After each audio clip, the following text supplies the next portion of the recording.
ये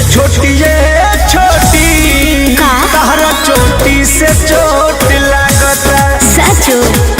ये छोटी तहरा चोटी से चोट लागता बर्दाश्त करो।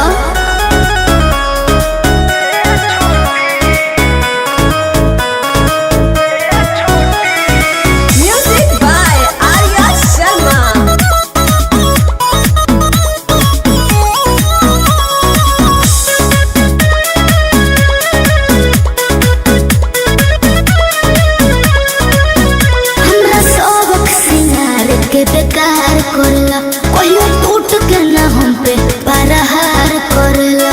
काहे हो पगली का कहत रे बुझा गोरी सटलाया खटला से गल गईनी तोहर देखी सूरतिया फिसल गईनी अब तो कमर के नीचे भी उठला गता ये छोटी तहरा चोटी से चोट लगता ये छोटी तहरा चोटी से चोट लगता घाव को ये का देबू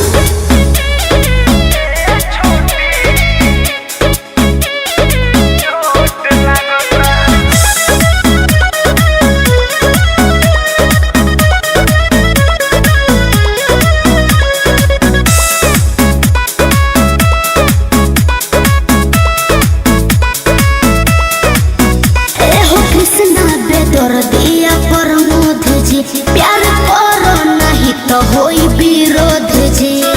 अरे वाह क्या वाह ओहो हनु हम जानतानी जवन